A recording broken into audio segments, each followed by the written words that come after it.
swag vibe, baby.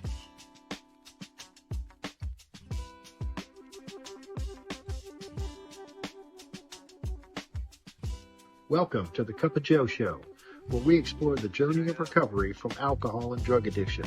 One story, one conversation, and one step at a time.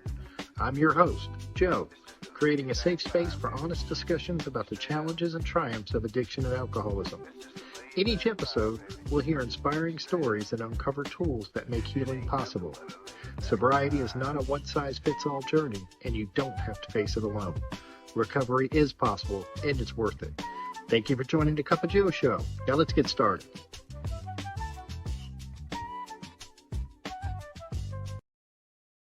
Hey, everybody. Welcome back to the Cup of Joe Show.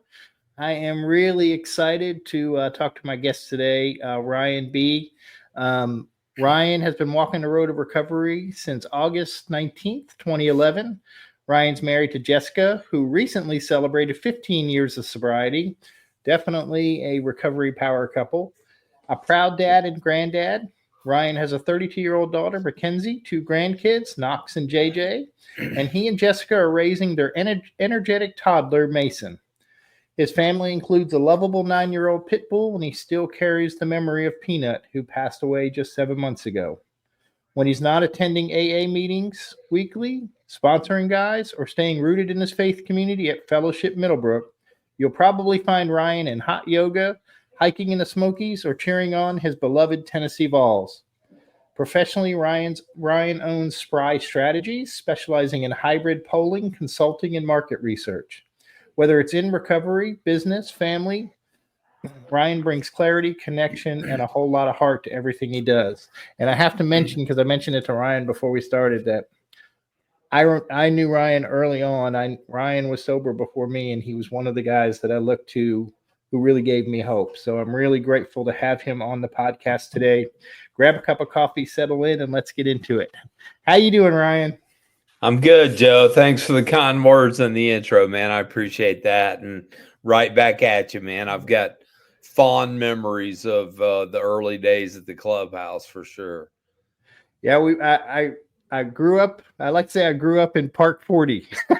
No doubt, no doubt.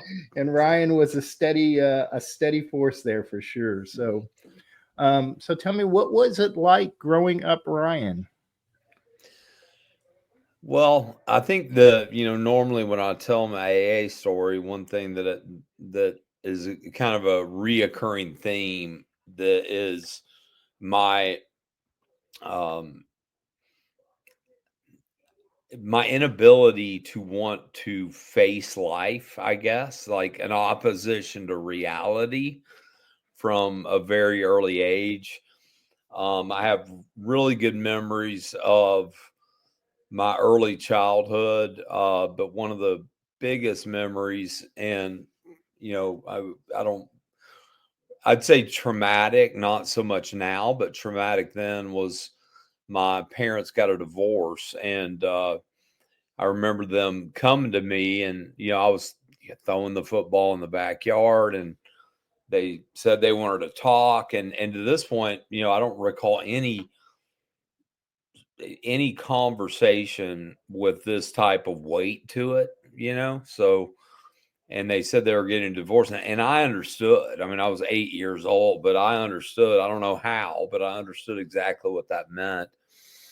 And I remember slipping off into the wood. I said, okay. And I walked out and I slipped out into the woods, and I just got lost out in the woods for hours, and it was like, I wasn't crying. I don't recall being upset, but I just slipped off into my imagination, I guess. And so before I ever had drugs and alcohol, I had my imagination. And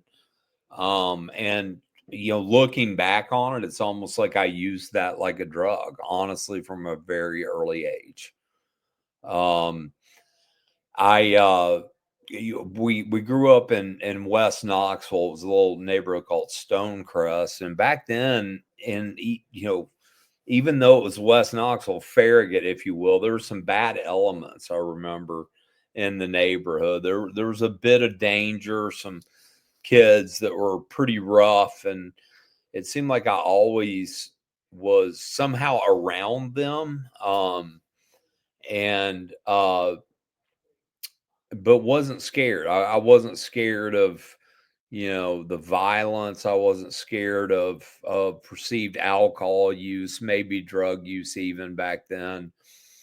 I know that my stepdad, who really raised me, and he passed 5 years ago, but was a great man, and he pursued my mom. Used to leave groceries on the doorstep. We'd come home and there'd be just groceries everywhere and toys for Bo and I, my brother. And my brother was 3 years younger than me, very, very close. And uh, I remember, my mom my mom was his office manager, and he's essentially trying to woo her. I know now, but was just a great man. But I recall seeing that and then realizing that we didn't have any money, right? Nobody's going to leave groceries on your doorstep if you're, very well off. And even though I knew that my mom worked 3 jobs, we didn't have a lot of money. It was very happy in general. And when my mom married my stepdad, we immediately had money. He was a physician, an ophthalmologist. So we went from this little, 1,200 square foot house in Stonecrest in West Knoxville to all of a sudden having pretty much everything that we could ever need or want. And with that, every opportunity that you could need or want. And I remember get kind of resentful about that. I didn't really like a lot of the kids with money around me, and so I still found myself hanging out with people that were. It wasn't really about the socioeconomic thing, but maybe it was about the social part of the socioeconomic demographic, if that makes sense, right? It was kids that were a little bit wilder, and I was attracted to that, or kids that were growing up around me that were like me, right? A little wild. So I started getting in trouble. So I got kicked out of Webb Middle School for pot. And went to Farragut, and my parents were extremely strict. I remember they put me through this military style, like get up at 6, jog 3 miles, the whole deal. My parents were the absolute worst Al-Anons of all time early on, but my testing was off the charts. My mom always told me that I tested genius level on my IQ. And so I just coasted through school and, found drugs and just, somehow I was thinking about that earlier today, man. I just had a zero fear about drugs, an unbelievable interest in them. I think partially because I love Pink Floyd, the Grateful Dead, I saw The Wall and was immediately thinking I need to take some acid, I mean, alcohol was there. I certainly consider myself an alcoholic. 1 drop of alcohol and I'm headed to get dope immediately. So I'm just as alcoholic as the next alcoholic whose drug of choice is alcohol. But drugs were my drug of choice. They always had been. But yeah, I started experiencing consequences from a very early age with my using, but it didn't scare me off. I ended up going to rehab 3 times before I turned 17 years old. And I remember, I'd get out, I'd get caught again. Ended up going to a very high profile, if you will, rehab in Atlanta, where I lived in my own apartment when I was 15, which did not work out well for anyone. I can tell you that. It was called Anchor School Recovery. It was a Talbot type system. And, And that's where I learned about a lot of the hard stuff, and just had an incredible interest in it immediately. Got out of there, and then my girlfriend at the time got pregnant. Her name was Julie, and it was a high school sweetheart situation, but we had broken up. We were broken up, but she didn't tell me that. She told me that she got an abortion, and so I'm at a nightclub and at the Underground, and I'm jamming out, dancing, and these girls come up to me and say, "Congratulations, Ryan! Congratulations!" And I'm, just kind of dancing away. All right, And I was like, "What about?" And they said, "Your daughter." And then they looked at me and they could see that it just shocked me. And they said, "You need to talk to Julie." And I got all my friends. We went back to we were staying at my friend's grandparents for the summer there in Europe, taking real good care of their house, Joe. And went back, and I called and said, I acted like I was a family friend, Jeff, and her sister said, "She's feeding the baby." And dude, my life just changed, like flashed before my eyes immediately. And I went there I remember I got on the phone and I said, "Is it true? And is she healthy? And what's her name?" I asked all the stuff and said, "I'll be there Monday morning." I went there Monday morning right after her parents went to work, and picked her up and just bawled everywhere. She looked like me. It was just a beautiful thing. And so I got my act back together for a long time. And I went to UT, got a degree, wasn't sober, but the wheels weren't coming off. The big book talks about that, sometimes we experience periods of sobriety, usually brief. Well, mine were not brief. I mean, I would go, and it wasn't really sober. I just wasn't destroying my life and destroying the people I loved. So, and all this happened before I was, at this time I'm 18 years old, right? So I've already lived a pretty wild life, right? Before I even turned 18. And,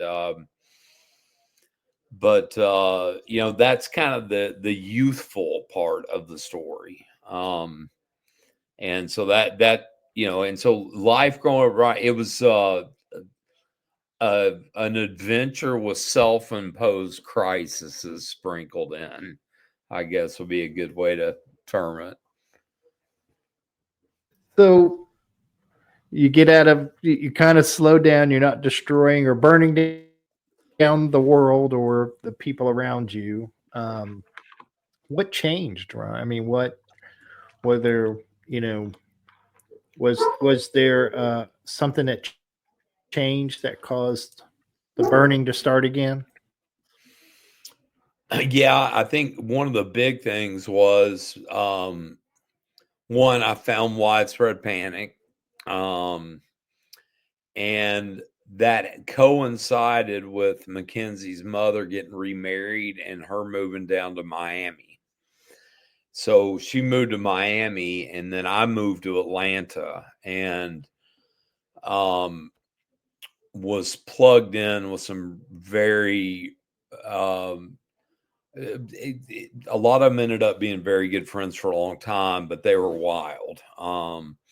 And found widespread panic, and that accelerated my use severely. Severe cocaine addiction. I would go to widespread panic shows and eat, gobs of liquid acid and ecstasy. And after the shows, man, we were just like beasts. I mean, we would rush back to the hotel room with a fierce hunger to use. And the difference was a lot of those guys would get done and go back to school or take care of their family or go back to their career jobs. And I'd get home and wanted to feel just like I did on Saturday night in San Francisco at the Warfield Theater on the 4th of July that following Tuesday, And So I just kind of crashed and burned, and then went back home to Knoxville, and got it back together kind of again. I mean, there was certainly a lot of struggle mixed in. Then I moved to Nashville for a while, and then back to Atlanta, and had a pretty good life, a good career going. And my addiction just it was the beast that could not be contained. And eventually I was using, being good for me was, a 5 hydrocodones, 2 Adderall, smoking pot throughout the day. I wouldn't drink because I knew if I drank, I'd go on a bender. Right. And so I would kind of keep the alcohol at bay, because as soon as I drank, the alarm would go off and I'd be off the races with cocaine for days. And I remember that I was in this really stage of kind of this hot shit stage, or so I thought. I was in North Carolina. I was working. I've been in a political consultant, working high level congressional races and U.S. Senate races, and was winning a lot of them, but was using pretty severely. I went on a bender and was driving home back to Atlanta. And I remember thinking, like it was yesterday, I remember thinking, this is after a horrible 2-day bender, right? Staying up all night when I'm supposed to be talking to congressmen, giving them counsel on what they need to be doing as I'm up all night. And I remember driving back to Atlanta thinking, I've been so good lately. I've just been so good. I deserve to cut loose when I get home. Right. And that was the history. I mean, that voice in my head followed me around my whole life. Right. It was just attached. That, the big book talks about it. We can't bring into consciousness with sufficient force the memory of suffering of a day, week, year ago, 10 years, 5 years ago, were without defense against the first drink. And that was me in a nutshell, man. I could not dredge up the consequences of my using without defense against that first drink. And so that led to an ordeal that led to my bottom, probably the worst day of my life that turned into one of the best days of my life. Are you comfortable sharing that, Ryan? Yeah, what happened? Yeah, sure. So I was driving from Atlanta from Raleigh, North Carolina to Atlanta. I had convinced myself that I'd been so good, even though I'd been severely bad. I went to the Greenville Coliseum to see Widespread Panic in Greenville, South Carolina, the Bilo Stadium. I called my dealer, said, I need some stuff. He said, go to the Hilton. There was a guy in the suite up there that was doing this thing. And I got an assortment of things, and went to the show and was having a great time. And then at set break, all of a sudden, man, everything just kind of got evil, to be honest with you. Like, everything I looked at was just starting to be really strange. And so I started getting a little bit scared. I had gone by myself. I knew some people there, but I'd gone by myself, and I was walking out at this point, I'm very scared. I'm trying to find my way out of the Bilo Stadium. I had a lot of stuff on me, so I didn't want to ask cops for directions, Plus, I was in really bad shape. They're like, are you okay? And it's like, no, I'm not. I wound up going on in the Bible saying you go up to go out, and somehow I ended up on this smoking deck, and I'm just hearing all these voices, man, that are saying, God hadn't been fair to you, Ryan. All the pain, all the heartache. What kind of God is that? Do you want to be high forever? Do you want to live forever? Jump off this ledge and you'll never have any more pain. And the next thing you know, I kind of come to and I'm in air. I'm 50 feet. Bam, right? Flat on my back. I shattered my 1 to 3 lumbar. It felt like the anchor of the Titanic was dragging me underneath the ground, man. It was the most horrific pain I'd ever been in. I can see like where I need to go, cop lights, right? Because it's code red, like afraid you're gonna die type code red. And so I kind of crawl. I couldn't really move, but I kind of got on my arms. I was crawling. I landed in grass and I landed flat on my back, thank God, or I'd be quadriplegic. They were kind of amazed that I wasn't. I'll tell you what happened from there, but I managed to scream, and a cop came over.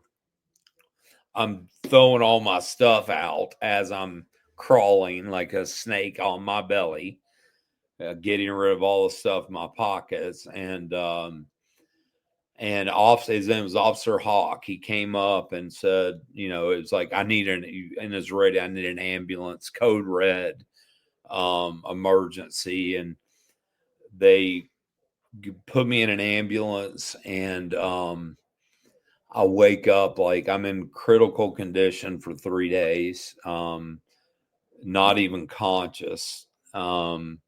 And then I was in ICU after that, and I woke up. My whole family is standing by the bed and looking at me, and I made up a lie, Joe, immediately. I was so ashamed of what I did. I jumped, man, and I could not even, I did what I did best. Immediately made up a lie. Faulty construction. I fell. And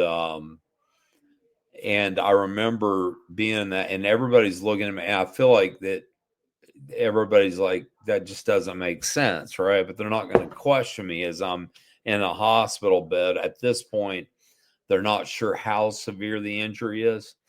They just know that I've shattered some bone around my spinal cord, and I couldn't move. I was stationary in bed, and they took an x-ray and they see a particle of my spine that was about to hit my spinal cord, and they rushed me into emergency spinal cord surgery.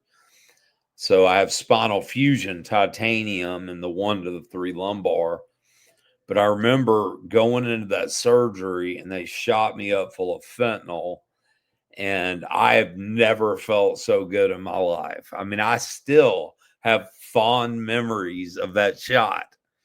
Right. It was like, I call it the Holy Trinity. It killed the pain, it got me high, and it killed the memory of what I had done. Right. And it was just bliss. Right. And then they take me in, and I wake up with a tube in my back that's draining fluid. And like from then on, all I remember is begging for another shot. Right. And so while this is happening, and they did incredible surgery. They're like looking at my chart going, you shouldn't be alive.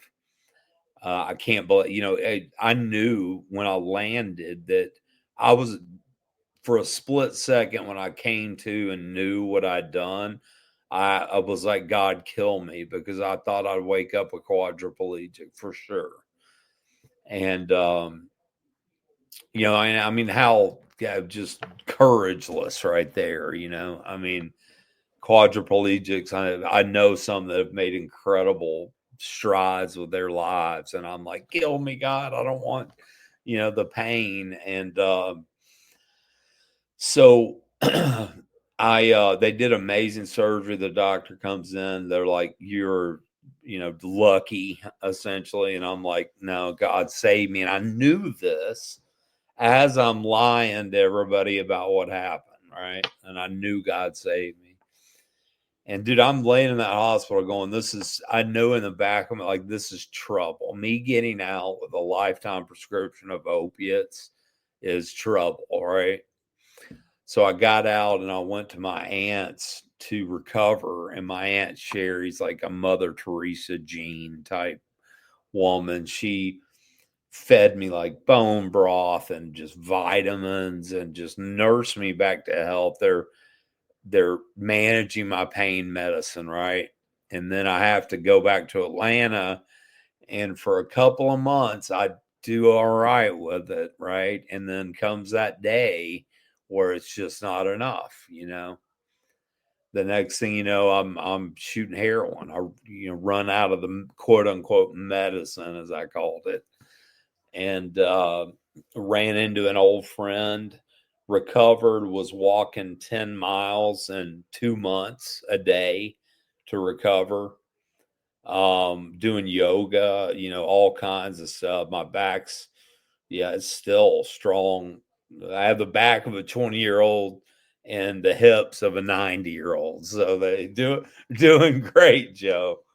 But I met a friend. I went back to widespread panic right after about 6 months and met an old friend there. And he said, "You really want to kill that pain?" I said, "Absolutely." And I just I remembered that shot, and I just had an attraction to that at that point, and started shooting heroin and smoking crack were my drugs of choice.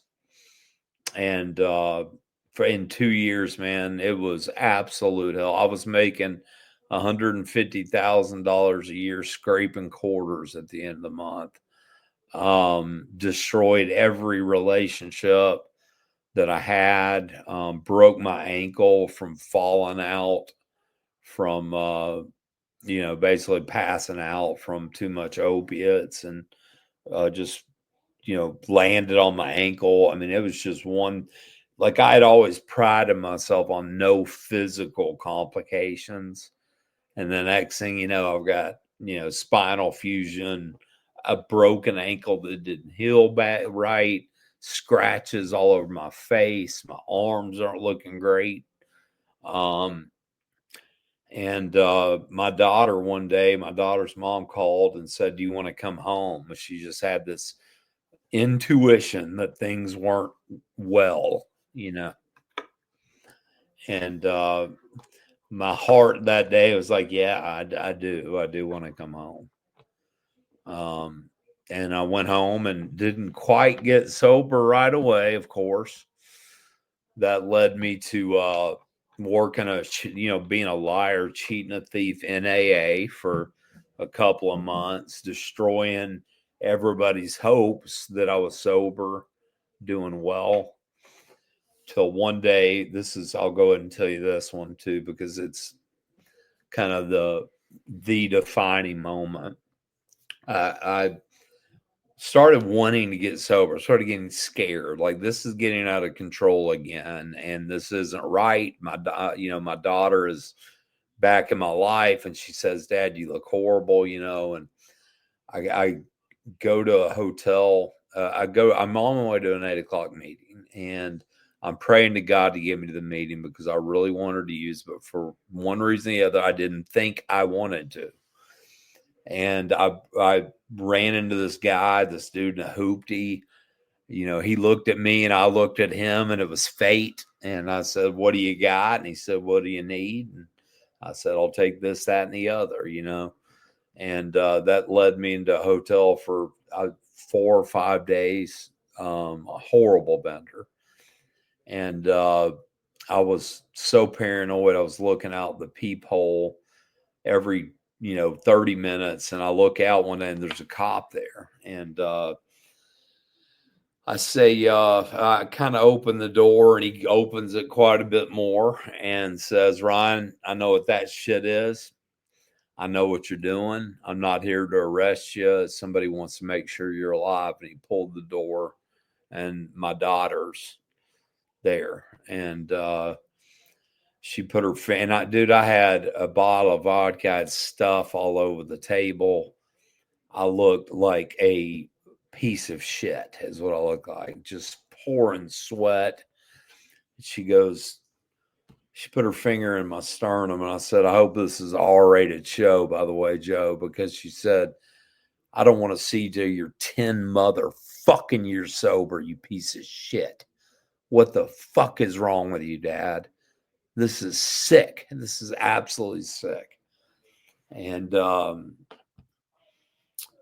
she was right, man. I mean, I had shielded this from her for a long time until, the hospital thing in Greenville. She kind of knew, even though I lied, that it was an accident, but she saw my disease full blown and all of its evil and all of its horror. And I had nothing, man. I went right back in the motel room, closed the door, kept using. And then you heard a voice that said, Ron, better get out of this hotel room. You're going to die. And it was just God just saying, get out. And so I left. My brother picked me up and I went to another hotel and he dropped me off. I'm all alone, destroyed my life again. And I got on my knees and said, God, I'm so tired of doing things my way. That's the way I've always done it, man. Right? I can figure this out my way, right?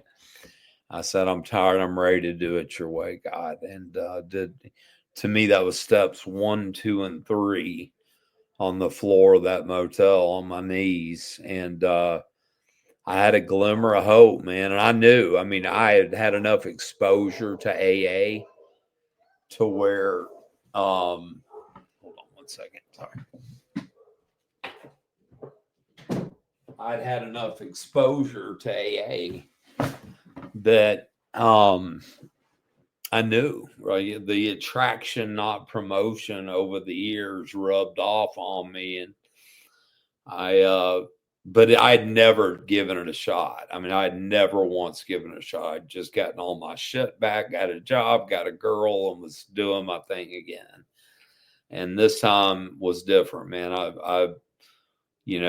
I sobered up, went to a meeting at Park 40. It was their anniversary meeting. I hated it. But I went and I kept going back, man, and got busy, man. I got busy with the steps, got a sponsor, did every single suggestion that was suggested to me. And, but that in a nutshell is, my story of what got me into recovery. So what was it like early on in recovery? Like, what were some of the challenges, Ryan, like early on, if you remember? I came in, Joe, I had a 400 credit score. I was $275,000 in debt. My daughter had busted me doing hard drugs at a shitty hotel. My entire family had given up on me, with the exception of my little brother, Bo, who just, God love him, he stuck with me the whole way. I was extremely spiritually sick. I was still lying to myself about what happened in Greenville, South Carolina. I had lied, cheat, and stole, and done just so many horrible things that I just had all the weight of that bearing down on me. It looked like it would take me 50 years to make a small dent in any of the damage that I had done. Miraculously, my health, quickly bounced back. I really used exercise as a drug. I'll tell you, man, whether it was yoga or just, I walked all the time. I loved to walk my dog, and would use that time for prayer and whatnot. asked God to keep me sober. But I moved in. I was at that anniversary meeting. Carl Campbell, who died last year, but was a stalwart in AA. His son Morton Campbell, who also died about 3 years ago. He asked me if I was okay, and for the first time in my life, I said I wasn't, and I just vomited the whole story. And he said, "Why don't you come live with me and my dad?" And man, I had a little money in the bank, and like what would seemingly be enough to get a 1-bedroom apartment and pay my bill, and I couldn't figure it out, man. I mean, I was so beat that I just couldn't figure out how to live, and I think God wanted me, or I was right where he wanted me, man. And so naturally, as a good alcoholic, I said, "Let me get back to you Monday." Right? I have nowhere to live, but I'll get back to you on Monday. But I called him on Monday, and I had actually used my business card and was staying at a Best Western Plus. It had to be a plus, Joe. That plus was big for this alcoholic. I needed a pool, and I needed 2 meals a day is what I need. You know what I mean? And that hotel had it. So, but I said yes. And I went and lived, and I had this garage apartment in Sequoia Hills, had a saltwater pool. My meetings were 3 of them a week were in walking distance.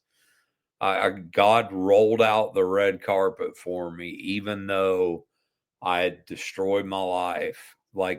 And I knew, I was like, there's no accident that he put me right here, but saying yes, and really watch Carl Campbell, an incredible example of recovery, and then Morton, a horrible example of recovery. I had both of those in the same house. They lived in, the house. I had the garage apartment, but we shared a kitchen, and Morton would be out smoking, Turkish cigarettes and drinking Turkish coffee, and Carl would be in with his big book in the morning. And for some reason, I took a right and went and sat with Carl and learned how to do it. This is how he does it.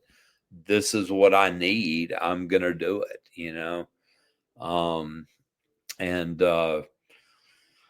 so, yeah, I mean, God started piecing my life back together at a rapid rate.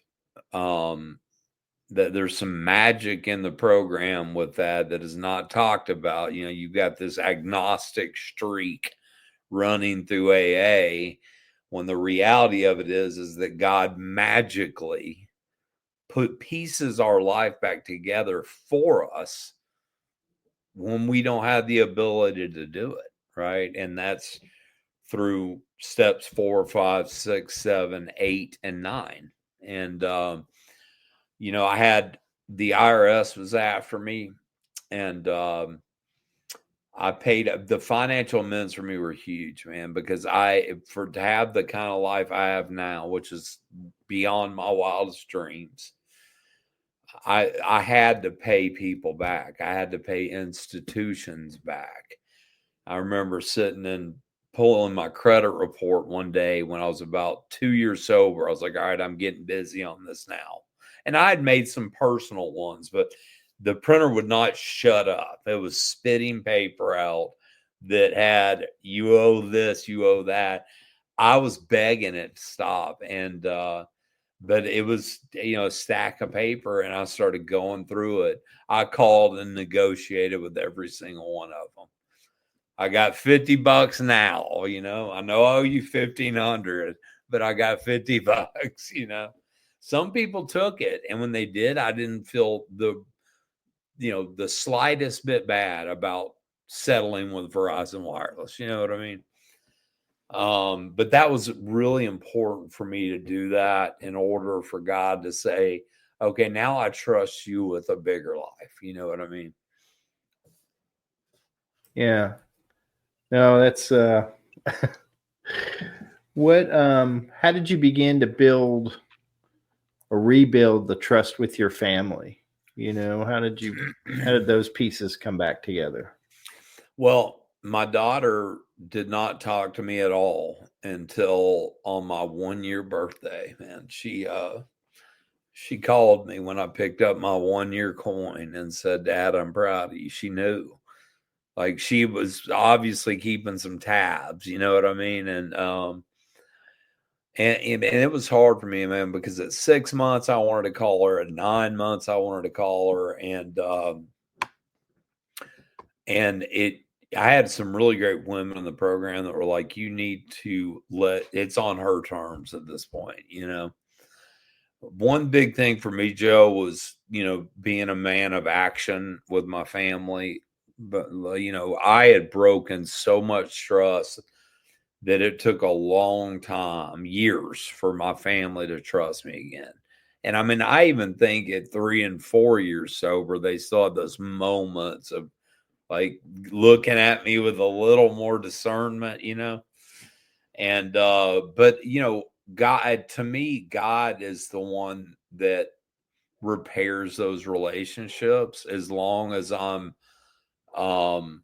working the program. It's a very simple thing. If I'm working the program and made those amends when it was time to make them, that was a big thing for me to and I went through almost all my personal amends in the first 2 years. They were all done. I had a few that were hanging out there, or ones that I remembered later. A big moment for me was sitting in an AA meeting and hearing people talk about trying to commit suicide, and I just couldn't relate at all to that, I thought. And then all of a sudden, I just had this epiphany, like I jumped off that ledge. It wasn't on my first 4-step. I mean, it would have killed me if I didn't get that out. And so I said it out loud in the meeting while people were talking. I jumped, like it just, and I ran outside and called my sponsor and I said, I jumped, and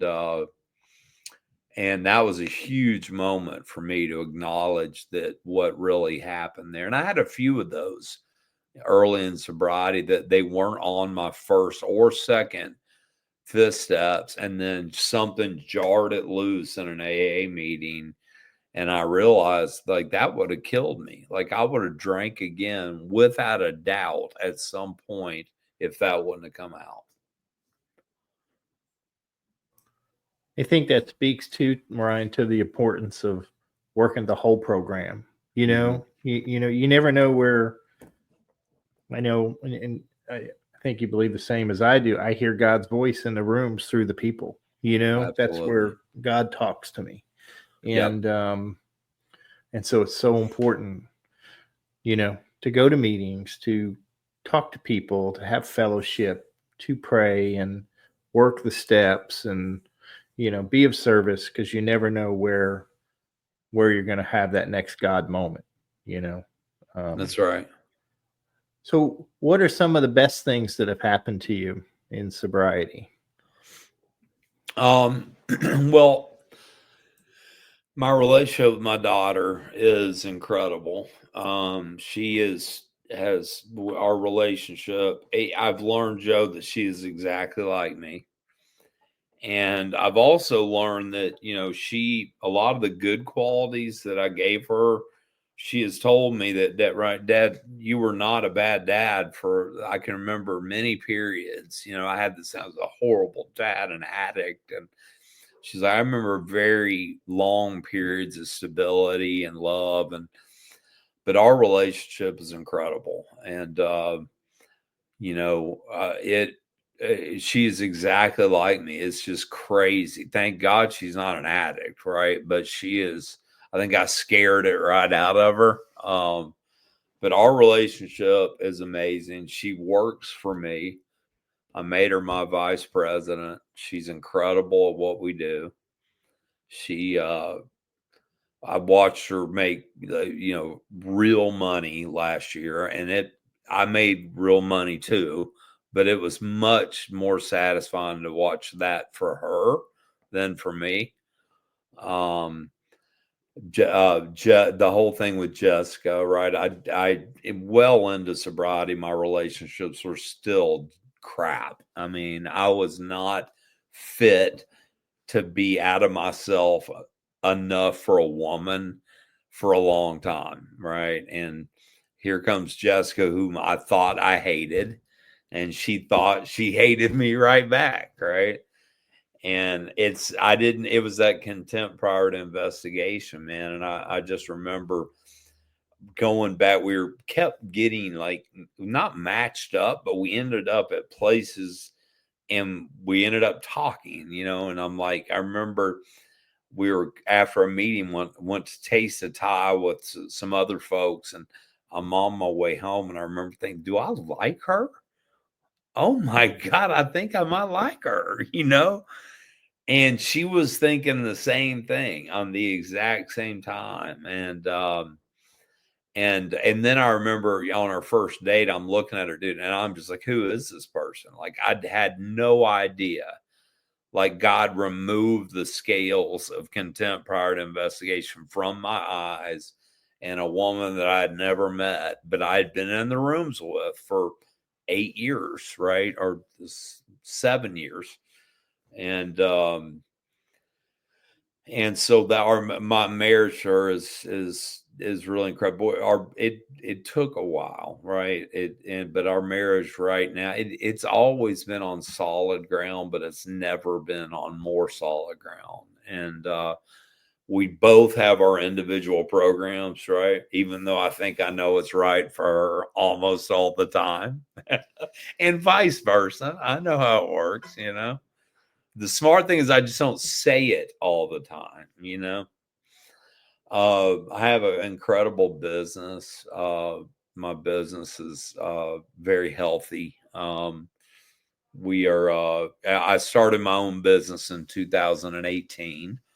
A little bit in the same sector of what I had been doing for a long time, but it was one of those things where God just, kind of jarred me loose from what I was doing. And I sat down at Panera Bread one day and literally branded a company, filed with the, free branding software.com type stuff, came up with my logo, but the key there was I did a fist up with Daniel Benson, and I had some family relationships were involved in my other business. And I remember him saying, would you rather be resentful at your brother or get over the fear of starting your new business? And it was just such a start of, I want to love my brother, of course. Right. And this is another step brother in Atlanta. And so I remember I took a crappy settlement but that's what God wanted me to do. And I took a crappy settlement and started my own business, and it has gotten to be pretty successful, and has just really given Jessica and I a lot of stability. And then Mason is the most amazing thing I would say that's happened so far. And Jessica and Jessica wanted to have a baby. I really wasn't there with it, I felt like I might have been a little more open to adoption, but I wasn't there with that either. But I'd been praying and talking about it, worked some steps on it. And then this is kind of a long story short, but she called one day, her boss's assistant's niece had abandoned a baby in a hospital in Missouri. And she called me and told me about it, and I just said, let's go get him. Like, it wasn't even a question. Let's go get him.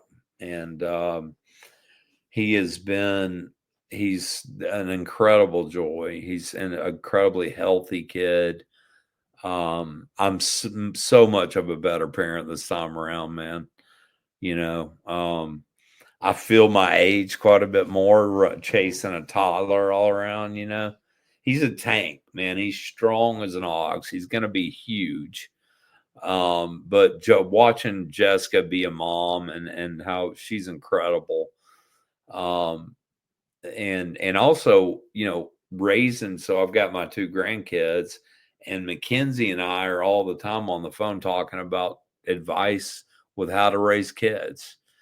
And I heard her mom in the background the other day say, who would have ever thought that you two would be having this conversation?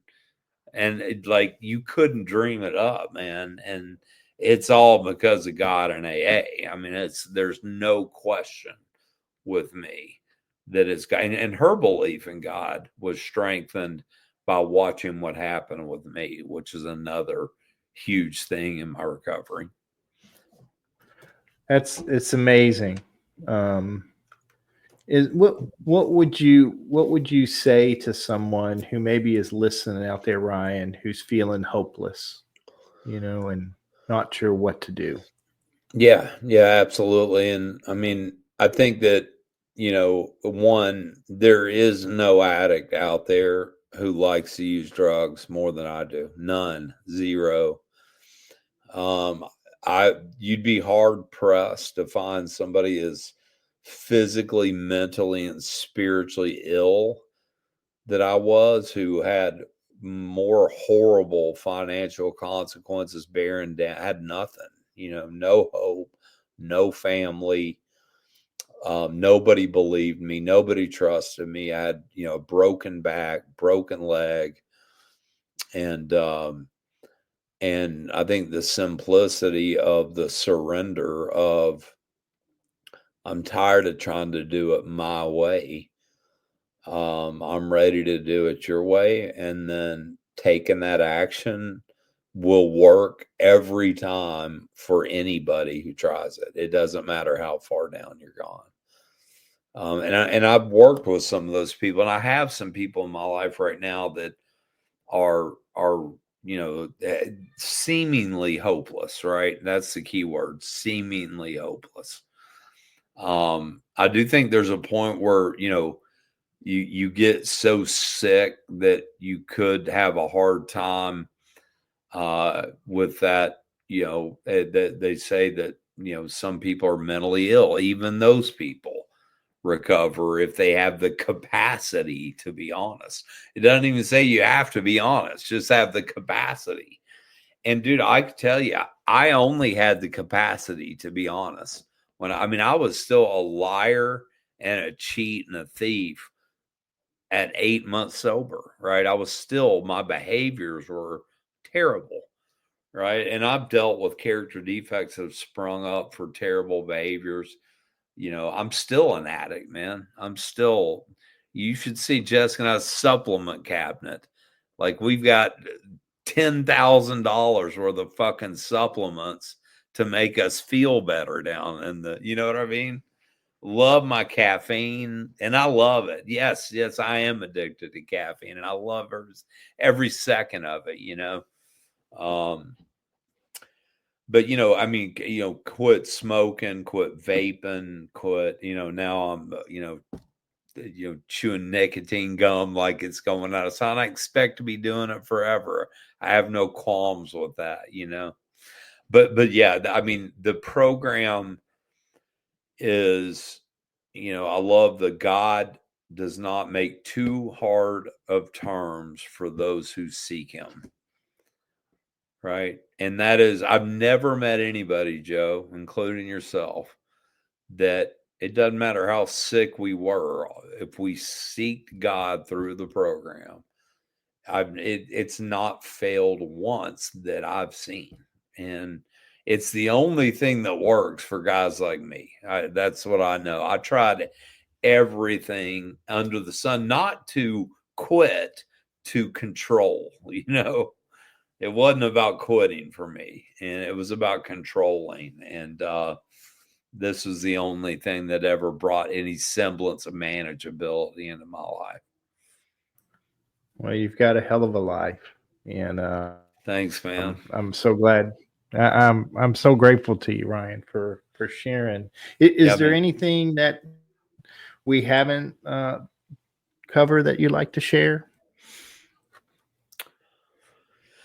I don't think so, man. I think that, I will say that, it is the program. I feel like that that we're in the grips of a progressive illness was not for the first time when I read the book. it was for today. I'm still in the grips of a progressive illness. And the program, it's almost like I need the program more than I ever have. You know what I mean?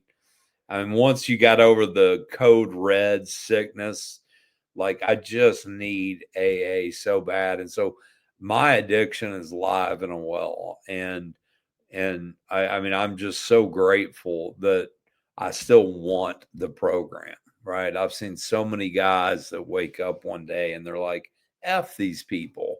What are they talking? I mean, they're dead. They're in jail. They're coming crawling back to AA with their tail between their legs. And I just, I'm grateful that hasn't happened, man. I still want AA. I still love it. And, Heather G says that I've got to continuously fall back in love with AA. And I've found that to be very true. Absolutely. Well, I can't let you go without our rapid fire questions, Ryan. All right. Yeah. No pressure, sir. No pressure. All right. What is your favorite recovery slogan? Oh, man. I would say, I don't even know if it's an official one, but be true to thine own self, which is on the back of a coin. Yeah. What is your least favorite recovery slogan? Easy does it. It should end with, but do it. That's what Tom Wells used to say to me. That's right. Easy does it, but do it. Right. What do you think is your sobriety superpower?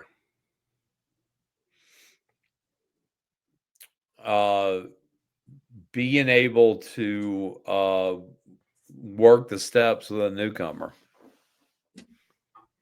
Translating the book into something somebody can understand. Absolutely. If you could say one thing to your former self, what would it be? I love you, man. What song do you play to lift your spirits when you need a boost? Metallica's Blackened. No, I'm just kidding.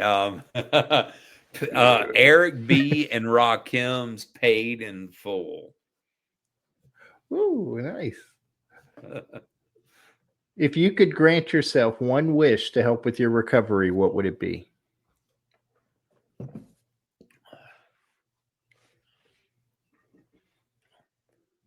Constant memory of how sick I really am.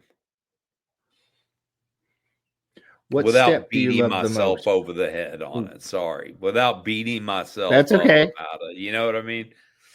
Yeah, no, absolutely. No, absolutely. What step do you love the most? 2.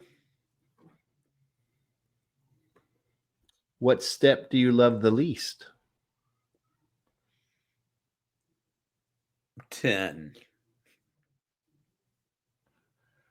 What is one of your favorite movies? Shawshank Redemption. And if heaven exists, what would you like to hear God say when you arrive at the pearly gates? It's about time. Well, thank you for taking the time today, Ryan. I think you're an amazing guy with an amazing story. And I know you're going to help someone with, hopefully somebody hears this today. That's what it's all about, Joe. Thanks so much, man. Good to see you. Good to talk to you. You too. You as well. A new episode is released every Thursday at noon. You can listen to the show in your favorite podcast apps, Apple, Podbean, Spotify, YouTube, and others. Just search for The Cup of Joe Show. Don't forget the. Please like, follow, subscribe, and share because someone out there needs to hear this today. Thank you all for listening. It's just a laid-back vibe, baby. We hope you enjoyed today's Experience, Strength, and Hope. We are so grateful you decided to join us. Please share this episode with someone who might need it. Also, don't forget to like and subscribe. Remember, no matter where you are in your recovery journey, you are not alone. Reach up and reach out to someone. Please do not suffer in silence. Until next time, let's take it 1 minute, 1 hour, and 1 day at a time. Thanks for listening to the Cup of Joe Show.